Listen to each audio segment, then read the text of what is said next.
Hey guys, welcome back to We Met at Acme. I'm so excited to be back with my sister, Allie. Hi, everyone. So first of all, I was a few minutes late, so I really deeply apologize because that was not okay. But can I tell you why? Uh-oh. I was getting Botox. What were you getting? I don't know what you're saying. Botox. Oh, you were getting I'm Botox. doing the scene in Legally Blonde, where she goes, I was getting liposuction. Oh, I see. She goes, liposuction. Botox. I finally got Botox after how do you feel? 3 months of breastfeeding. I feel Mazel like a tov. new woman. That's And amazing. I'm so surprised that you can't tell. I feel like my face is like bleeding. I'm not very good with these things, so to be honest with you. Unless it was like really bad and you looked like you're 55. Yeah. I wouldn't be able to tell. But I'd hope that you would look the opposite of 55 if you're getting Botox. Well, yeah, but you can't fight aging in that way. Well, you know what I was thinking of, and I hate to say this. I'm not going to say her name because I feel so bad, but there is a Real Housewife who I recently looked up her age. I legit thought she was 60 and she's like in her 30s. Do you know who I'm talking about? No. Is it? No. Wait, what? Yeah. Oh. Yeah. Mm-hmm. Mm-hmm. Yeah, no, Didn't you think she was like in her 50s or 60s? No, I knew how old she is. Really? Yes. But it's like I'm a big fan. They go too far sometimes. I know, but she's been doing this for way too long. She was, married to someone who was doing it. Yeah. You're right. I know that's a slippery slope. Like, thank God our husbands are not plastic surgeons. Oh my God. Can you imagine? No. I mean, they would probably deny us anything. Probably. Already he doesn't like when I do anything. Right, exactly. So, but I imagine it's a very slippery slope if everything's Definitely free. is. Oh, yeah, for sure. All right, backing up a little bit. What is your favorite romantic gesture for someone to do for you? For me, a romantic gesture? Let's see. Like booking a dinner date and going to like a casual dinner, the two of us. Does Jason, so Jason is Allie's husband, my brother-in-law, does he book your dinner dates ever? Never. Well, neither does Steven, and I don't want him to because I actually would like to decide where we go. You and I are very similar in the fact that we want to pick our restaurants. We take the menu, we order. I literally am the wine taster. Like I do, are we both not like that? No, we are. But that's why I'm surprised that you were like, I'd like for him to book a restaurant. It just never happened. So I was thinking of a romantic gesture that has never happened. Would you actually want that? No. No, right? Because he would choose a place that is so random and probably bad. That's not a good one.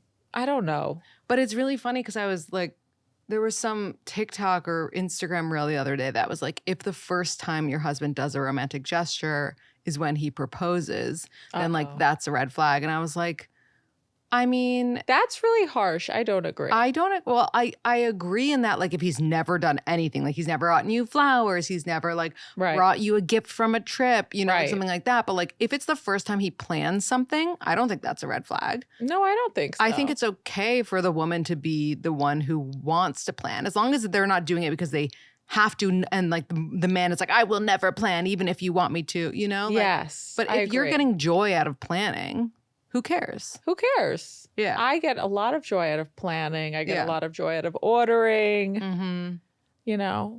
I think that that's okay. I don't think that's a red flag. I agree.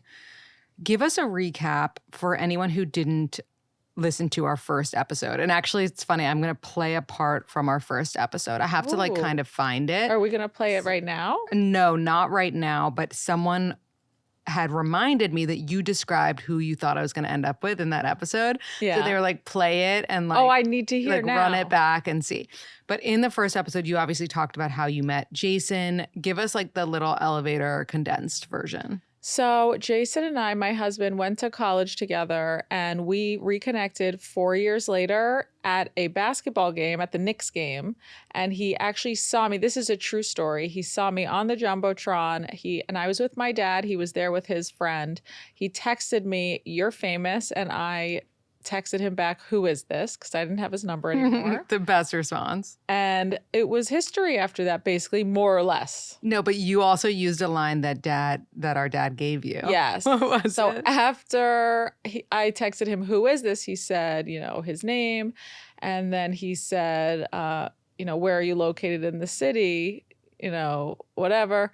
And I, at the time, had a boyfriend. So my dad told me to tell him I would put him on the wait list, which is what I did at that time. I mean, that relationship was kind of ending. So it was very good timing, which I think is what life is about, is all about timing. Because, 4 years prior when we were in college, would have never thought about, dating him or whatever. And then, time passes, things change. Yeah.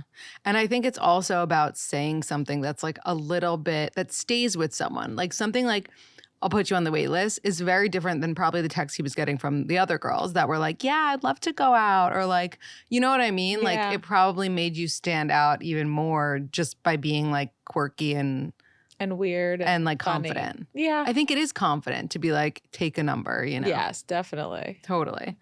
Okay, so let's see if I can find the part in the episode, and I will hopefully edit this so that you only kind of hear that one part and not me looking for it. So give me a second.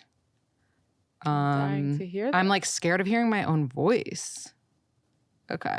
Oh, at that time it was like a different voice, I feel like. I'm sure it was. All right, it's loading up. Also, you were younger, so I feel like as we get It was older, 2018, so how old were we? I was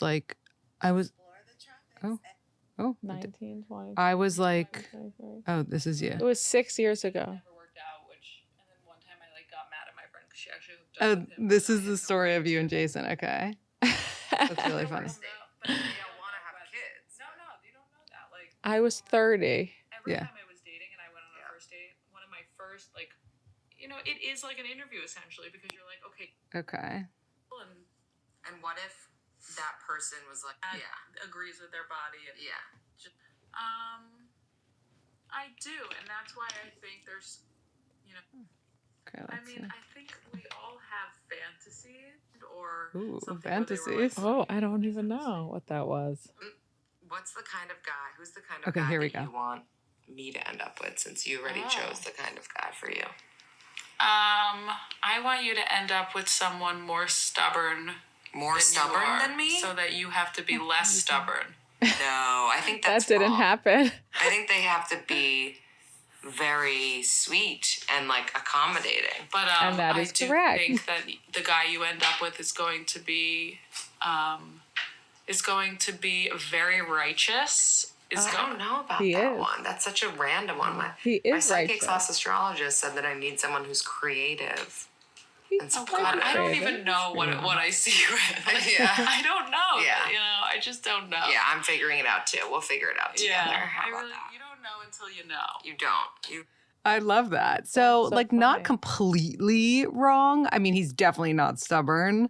No. Like, well, he is in some ways, about his like OCD stuff. And he's stubborn about the baby. Yeah, well, that's what I mean. But not more stubborn than me, that's for sure. No. But how funny is that? That is hysterical. Okay, back to the questions. So, what someone asked, this is so sweet. What's your favorite part of me becoming a mom? Aw, I think I literally love every single part. And I was waiting for this moment for many years. And I like how I feel that it has humbled you in the best way. It has given you perspective. You now understand all the times that, Lindsay used to I used to get I get text messages and calls at like between 6 and 7 in the morning in the Hamptons, because you're like, shut your children up. I am trying to sleep. Steven is trying to sleep. Yeah. We need to sleep. You need to shut them up. Put them outside like a dog.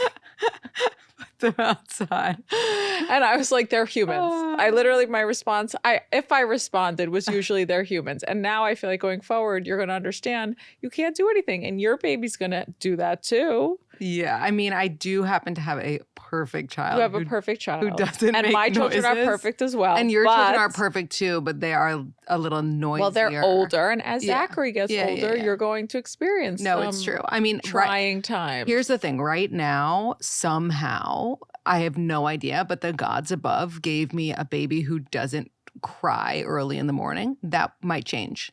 And I imagine that it will. Well, it depends. Like Yeah. as he becomes a toddler, Mhm, things will mhm. change. you But I know? will say that in becoming a mom, there were times that I thought you were like over the top with like, I need this when we come, or like, Yeah. I need that one.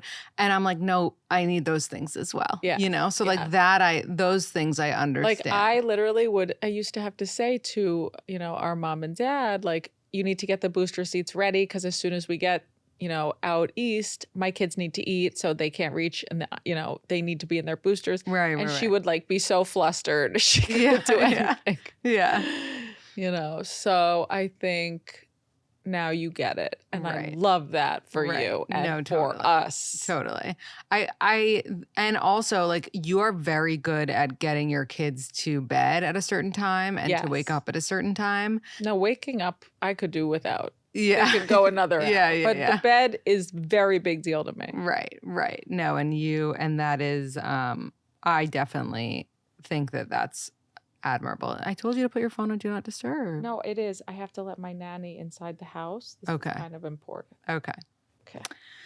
Okay. So, and we'll keep that in because it's real, Yeah.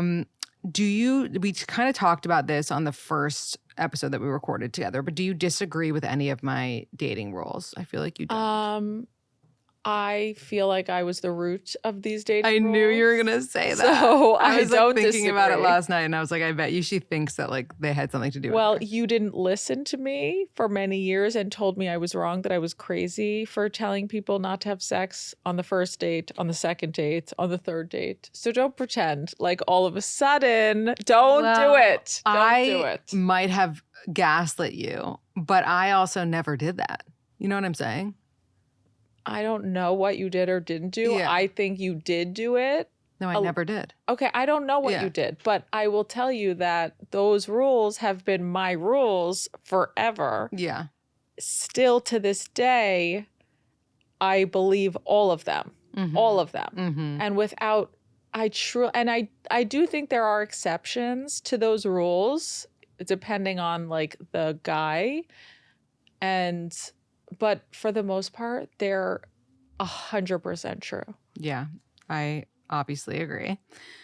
What would you say is the key to maintaining a good sister relationship for all the people who have siblings out there, who have sisters especially? I really think the key is being able to just let things go and move on and go forward. Yeah. And I think that's the key to every relationship, actually. Mhm. Every family, relationship, even friendships. I find that when people have expectations on a relationship, then always you'll be disappointed.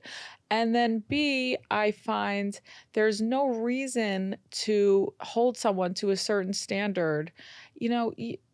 Everyone is going to give you what they are capable of giving you. You should take it, accept it, be grateful for it, and move forward. You'll get what you need somewhere else, Yeah. That sounds very therapized, like in a good way, My old therapist used to say something similar, which is like basically everyone's like doing the best they can. Like you have Yeah. like these standards and like Yes. this is like their limit. Like they might not like be reaching your standard, but Right. like this is the best that they can do for themselves. You know what I mean? I agree. So I think just like accepting, whatever, acceptance and going with the flow, for like forgiving and forgetting Forgiving quickly. and forgetting and moving forward. Because sisters fight all the time. Like Yes. like it's very normal to fight with your siblings, but especially when it's two girls in a Yes, family. definitely. And you have to be able to be like, never speak to me again. And then 2 seconds later, like, what are you doing on Friday? Right. Should we have dinner? And I think that's happened to us many times. Yeah. But I also think, when we're together more in the Hamptons, like in the summer, we tend to fight more. you know, and then when we're, you know, not physically together, almost it's easier not to fight because we're not physically together as much. Yeah. But we still talk all the time. Yeah. I mean, it's not like people don't realize it's not natural to live with your family. No, You know what I not. mean? And like that's unless like it's your chosen family or created family. Right. Like it's not normal That's to like not live easy with your either. parents It's not or easy. right. It's not normal to live with your parents or your siblings past a certain like past 18. And Yeah. so if you're someone who's like in that situation now, you're living with your family or you live with your roommates with your sibling, like and you're fighting a lot, like give yourself grace because it's not natural to Right. do that. I do agree. But culturally, there are a lot of cultures that do, you know, move back in and, you know, sometimes even like the grandparents move back in at some point. Well, yeah, like if you're taking care of them. But that's Yeah. not easy either. Or when they're helping you take care of your kids. Right. That happens a lot. Can you imagine our parents moving in to help us take care of our kids? No. No, that's funny. What is the best part of being my sister? I swear I didn't make up these questions. Someone else asked. That is a hilarious question. I think I'll answer it for you too. I think the best part, honestly, if I had to say what the best part is watching you grow as a woman, mature as a person, and create an amazing business and successful podcast, and really just grow even further into becoming a mother. And then I get to be a part of all of these amazing seasons, and it's really special for me, you know, as an older sister. That's really cute. You're going to make me cry. My best part of being your sister, I feel like you are a very independent person and your friends probably experience this independence, but I get to like be asked like the questions and like help you with things, you know? So I feel like I have this like special role that like you can annoy me and like you don't do that with other people. You know what I mean? And so I could look at it like this is annoying, but then I also look at it like it's nice. It's nice how like much you want to annoy me. You know what I mean? Yes, I love to annoy you. I Yeah. live for it. Yeah, it's so funny. It's like my sister will literally be like, "Oh my God, emergency, call me, having an emergency." And I'll be like, "Oh my God, like, I'm sorry, I have to leave this meeting. My sister's having an emergency." And I'll call and she'll be like, "I didn't like the facial I just got." And I'll be like, "Oh, okay, quite the emergency." Could be a facial emergency. You It's don't know. true. How do we stay close despite being so different? I think that's the same kind of answer about maintaining a good sister relationship. You just have to recognize that this is not, you're not the same person. You're never going to be the same person. You're going to have Yes. differences, you know. You're going to in all approach things. situations differently, and Mhm. you're not going to agree. And I think understanding that, I think it took us both a while to understand that about each other, because it's like when you're siblings, you're like, oh no, we should do this the same. We should think this the same. Mhm. Like when you're growing up, I think like you Mhm. just like, oh, I want, like, they're so wrong. Like they're so, Mhm. but I think, you know, when you're older and you have perspective, or at least when you're in your 30s, 20s, I feel like you're still really young. Then you could really appreciate the differences. I think it's about appreciating the differences, but also focusing on what we do have in common. Yeah. Too. Like we, you know, like we said, like you said, like we both like to be the one who orders, or we both like to Right. like when we're hungry, eat that second, like, you know, Yeah. whatever it is. Like Like we don't like to share our yeah, food. we don't like to share our food. At a restaurant, it's different. Right? Yeah, at a restaurant I'll share with you. At a restaurant, it's I'll share with actually, I went to people. dinner the other night. I'll tell you who it was after. And I was like so excited because it was a really nice restaurant. And I was like, okay, we're going to like get appetizers and like we'll all share them. Like in my head, Yeah. I'm thinking this, right? And the waiter comes over to take our order and he goes up to the guy in like the couple. And he's like, you know, what would you like? And I'm like about to like take charge and do like the appetizer for everyone. And he's like, oh, I'll start with the burrata and then I'll have like the langoustines or whatever he ordered. And I was like, oh no, like he just fucked that up Yeah, for he everyone. just like he doesn't want to share with you. Doesn't want to share. And then like you can't share with others if one person gets their own appetizer. So then like the Ugh, whole dynamic was That's off. terrible. I know. And What restaurant was it?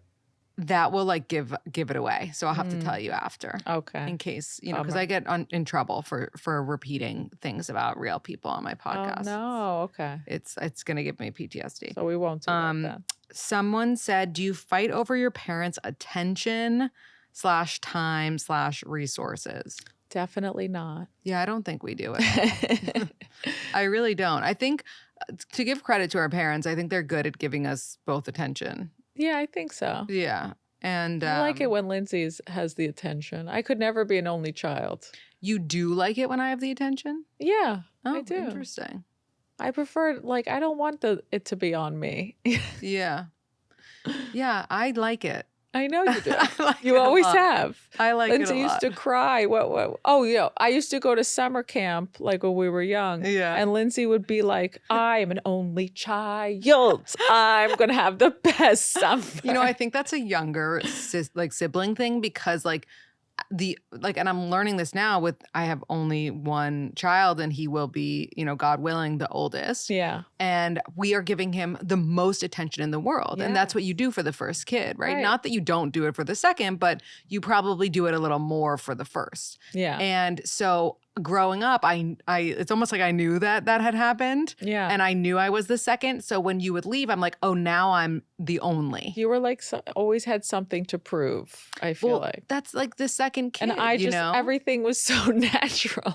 But the second kid, No, it's true. They drop the bomb and then they leave the room, It's No, just not about that. I mean, I don't know what that means, but like the second kid knows that like they weren't as like important as the first kid. So it's not about something to prove as much as like now it's about me and like, this person's gone for the time being. Yes, Yeah. it can be like that. What I mean by like drop the bomb is like, with my first, he's like so cautious and sensitive and like you have to be like, just everything is like kind of in a way revolves around the first. And then the second will just like, she's just fine in any situation. Right. Yeah, exactly. She's just like built that way because she kind of has no choice. I don't really know. Like, I think you were not that much like that though. You needed a lot of love. I mean, I was but- definitely sensitive too. No, I wasn't sensitive. No, though. I was sensitive. I know, but I'm saying I, like, as the first child, Yeah, like, no, almost you had the weren't. second child dynamic. You weren't sensitive. I would say, but I also if we're comparing to your kids, I'm not as sensitive as David is. No. But I was definitely sensitive. But you were shy. I mean, I was very shy. It's so funny when we talk about this all the time.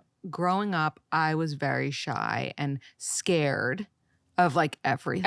Everything. Like rides, like I didn't go on any rides. Dogs. I was like scared. Dogs, terrified. I would like jump up on like a counter so I didn't have to be near them. Yes. I was too scared to like speak to adults almost. Yeah. Like I remember we'd go over to Mitchell and Daria's and like Daria would be like, do you want me to get you a drink? And I'd be like, no. Like, who are you? That's funny. And you were like, thrashing through things, like not afraid, like the first on the ride, like, Yeah. whatever. I was a risk taker. And a risk taker. And then I feel like we went through like a flip flop around like my late 20s where you became like shy again and like more timid. And I all of a sudden got like more of a voice and wasn't afraid to like talk to adults. I wouldn't say timid. I would just say reserved. Reserved, yeah. Definitely timid is the wrong word. Yeah. But I do think that I just thought more before I acted and I spoke. Yeah. I learned to have like a filter.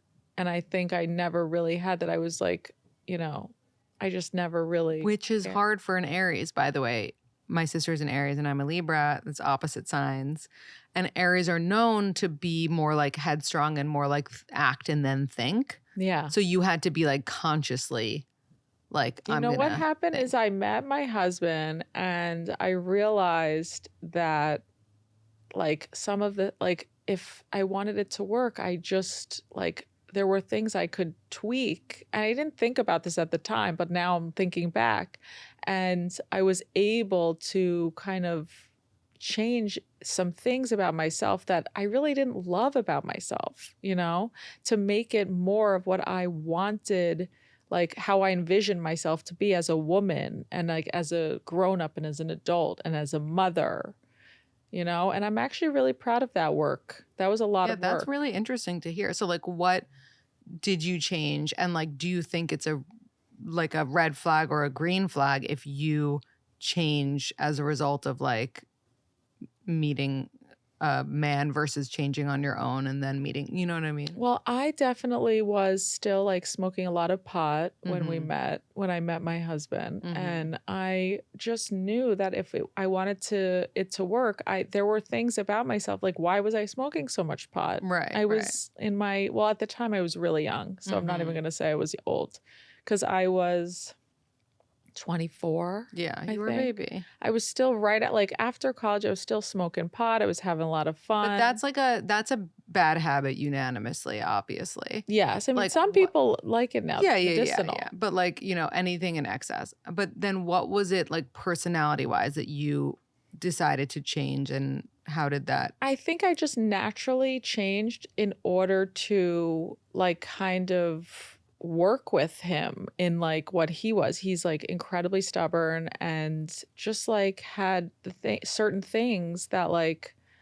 I had to give up control in a lot of ways, which was really hard for me to do. Like, and this goes far beyond like ordering or the menu. At that time, I was not like the confident person, you know, that I think I am today that, you know, can take the menu, taste the wine, you know, he doesn't even look at the menu anymore. I'm do the ordering, you know, but it goes far beyond that. I think it's more of just like, you know, giving up control, which was something I always was like, I don't know. I wouldn't say I was a control freak, but looking back, I think I was in a lot of ways. And I think that's why, you know, I never could make relationships work. I don't think I really wanted to make those relationships work because I was so headstrong and stubborn.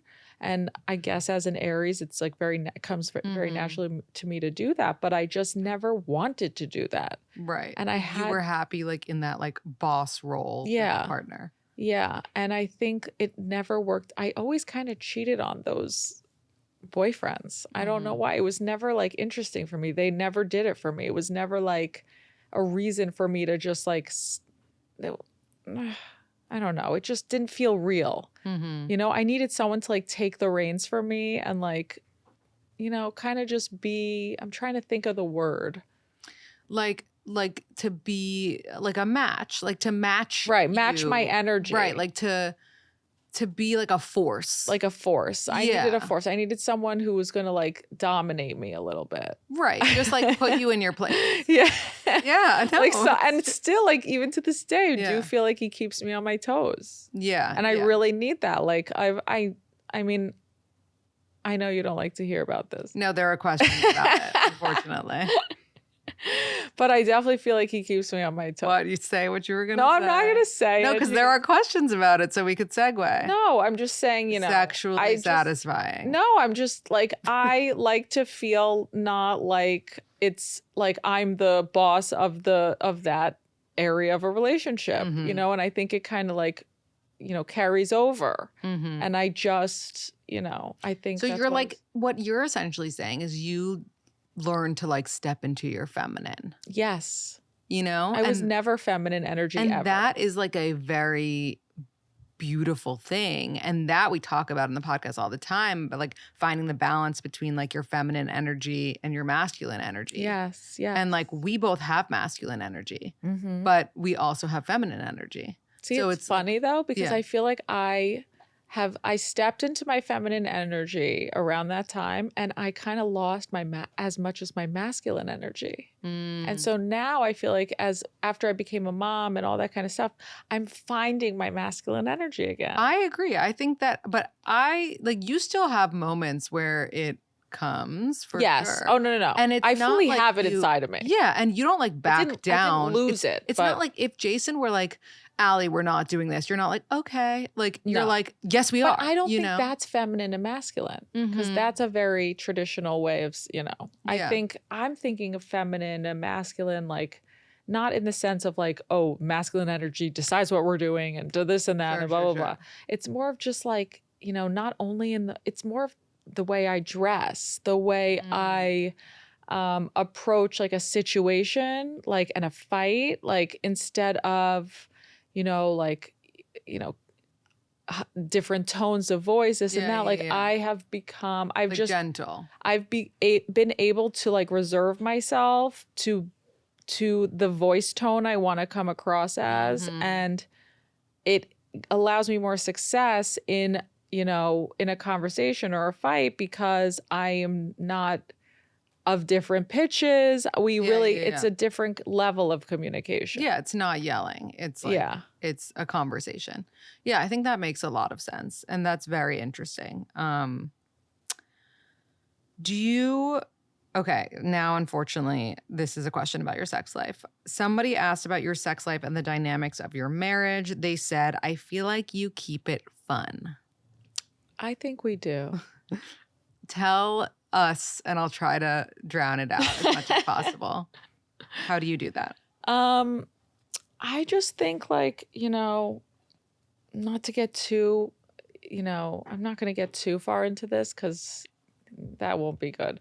But I will just say that we definitely keep it fun. I think it really is the key to long-lasting marriage and relationship. Most people that we know who have young kids and this and that, really their sex life is very dry. Like one or two times a month is like a great month for these people. And to me, it's like I could never, as someone whose like love language is physical, I could never imagine that being the case, because I feel like connection is, really at the end of each night. And like not saying having sex every night, but I am saying like,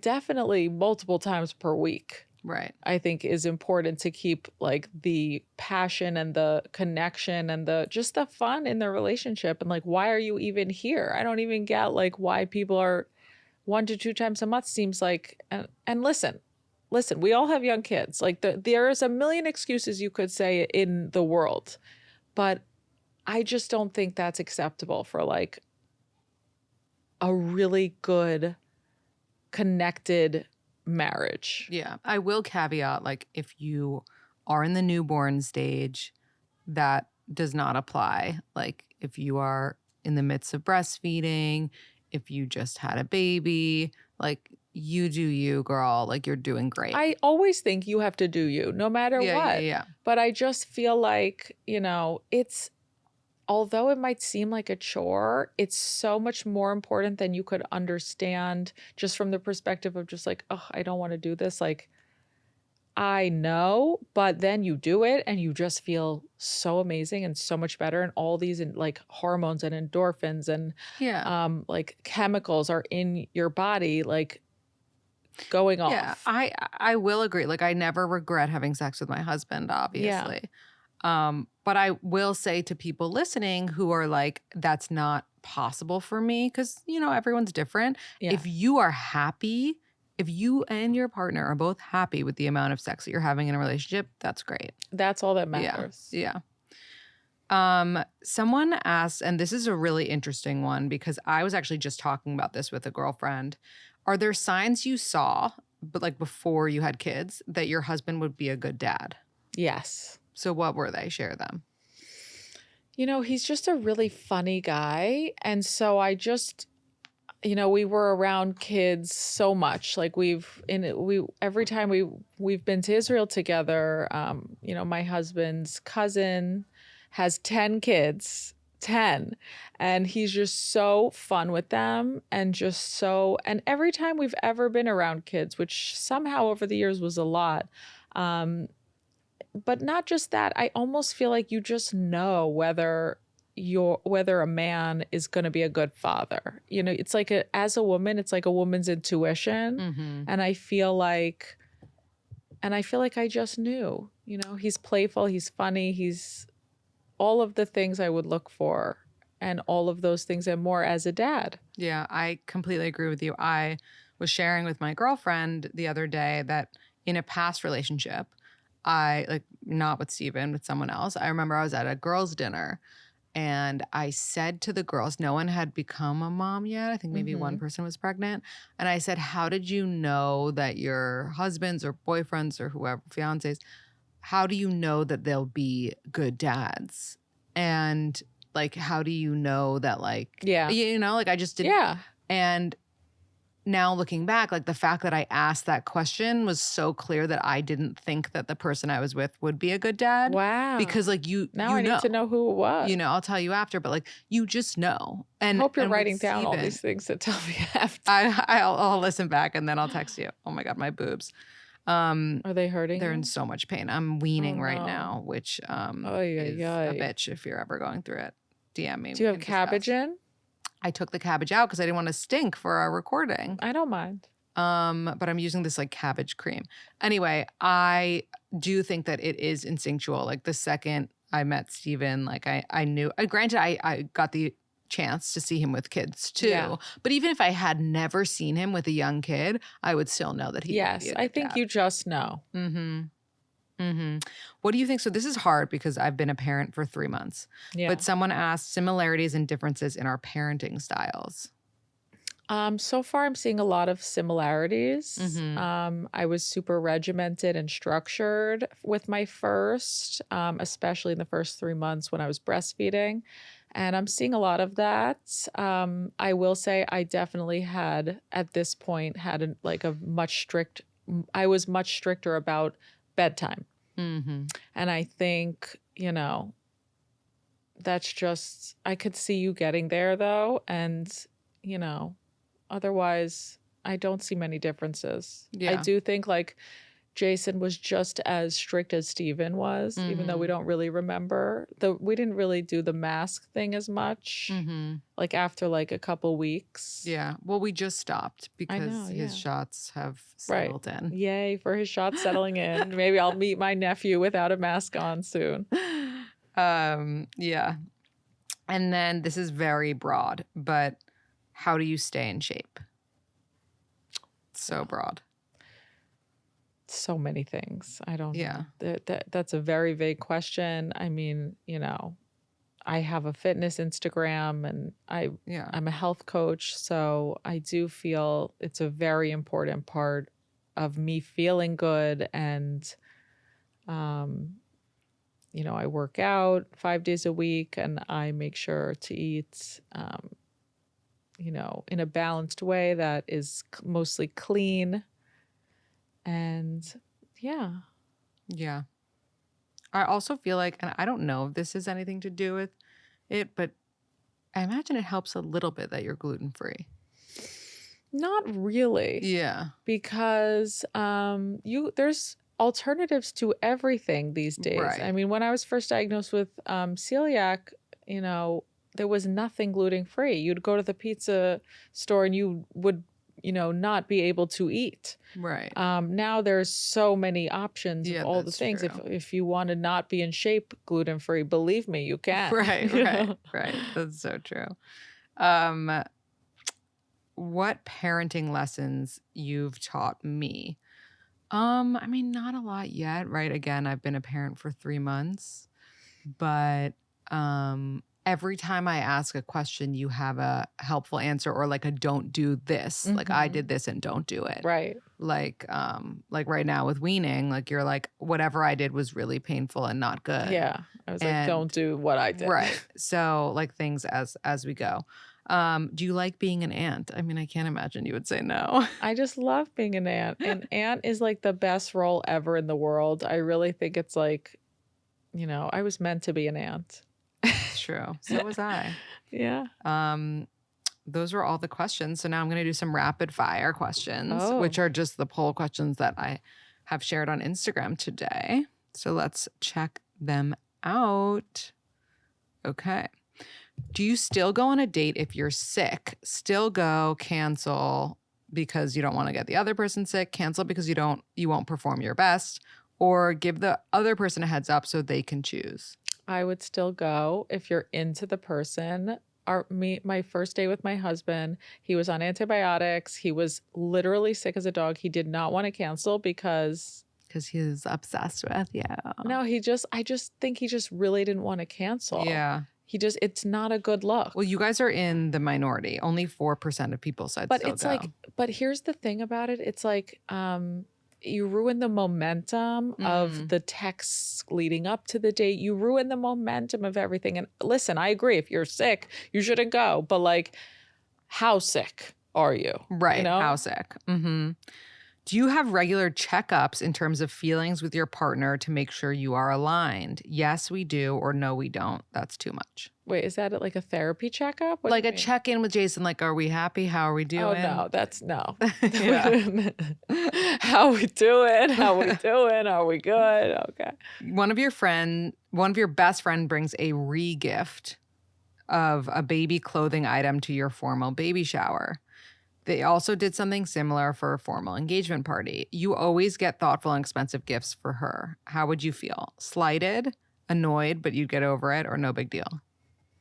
I mean, I don't think anything is a big deal when it comes to these things. Gifts are like relative. Like, believe me, all I do is buy gifts for people's kids right now. I feel like that's all I do. I live in like Same. these kid It's stores. so annoying. And it's like, okay, so you didn't like something, you regifted. Big deal. I don't think it's a big I don't re-gift, but I do feel like all I'm doing is getting gifts for people who are having babies. Like that's all I like, do. That's the third career. Not even right have now. like for me, I'm getting gifts for people's kids who are older, who are Yeah. younger. It's all the time. Gifts, Did gifts, you gifts. meet Jason's parents? It just says significant others, but I'm putting his name in it. At less than 6 months, more than 6 months, or more than 9 months? More than 9 months. Any elaborating? Not really. Okay. How would you feel about someone you were newly dating actively donating sperm? Like if when you were I would dating not be okay with it. Mm-hmm. No way. When should you talk about if you want kids? 1 to 2 dates, 3 to 1 5? to 2 dates, Oh. first dates. Okay. There we go. There we go. Do you care about Coachella? I didn't even know what was going on. I thought Taylor Swift was at Casa Cipriani when I was there last weekend. Someone told me no, she's at Coachella. I was like, okay. Who did you think was Taylor Swift there? No, we were told a story by Okay, I a friend see, I who was see, I see. that she was in the private room there, Mhm, and then I was telling was a my lie. girlfriends whose daughter's obsessed with Taylor Swift that Right, she's there in the and private room. she's She's like, like- no, she's at Coachella. Right, I'm right, like, right. oh, You should have okay. known. Do you notice or care when someone is breaking out / has some acne? Well, I think everyone will notice, but it depends how bad it is. Yeah. Do you get annoyed if you scuff up your favorite sneakers, or do you think it gives it a nice warning? I get look? annoyed. I don't want scuffs. I don't Okay, want so dirt. what do I do about these scuffs? You could take them to Chanel. Does it really matter? No. No, but if you really cared. Yeah, I don't really care. Do you ever feel bored when talking to your partner here and there, or are you always stimulated? No, I'm always stimulated. Okay, look at that. I mean, bored is relative, though. Saying bored. Like, what am I? Like, bored when I was in school growing up is different than my bored, you know? Like, what is bored as an adult? I think I love being bored as an adult. It's yeah, I being would love to bored- be more yeah, bored. Being bored which sounds amazing. I think bored is like for example, if like Steven were telling like a long story about like an investment that like he made and then like the healthcare industry, Right. like you might get a little Maybe you I might get a little bored, but he's not my significant Yeah, other. Yeah. I think it's like how much of a nerd is your significant other, and Steven is a 100% nerd, but we love him so much. Jason can be nerdy, but I think no, we have like You have very like aligned things that you like to talk about, like yeah, we talk about Mhm. lots of we're Mhm. also it's funny. like you have the same interests and hobbies. Not really. Not really, but like he's never talking about something that you're like he's never talking about like healthcare, for I example. mean, I'll tell you right now, the key Yeah. to make a marriage work is if you are, you're not that interested in the conversation, you pretend you freaking are. yeah, of course, yeah. Okay, you do not let them A know. lot of marriage is acting. Are you a good actor? I'm we'll an see. amazing actor. This was so fun. Can you leave us with a quote or piece of advice? Oh, I don't know. Okay. But in what topic? Any life advice. Enjoy every minutes. Soak it up, all you single people out there, because one day you'll be coming to New York City for the day to go on your sister's podcast, and it will be the highlight of your year. That's really cute. Where can everyone find you and follow you? You can find me at Healthy Alibi on Instagram, and I just made a broadcast channel. Join my broadcast channel. I need We to have a check the nice- most recent message. Yes, we have a nice little community of really amazing ladies who, I feel like it's like a message board. I love my broadcast channel. It's really fun. Yeah. Okay, cool. Yay. Yay.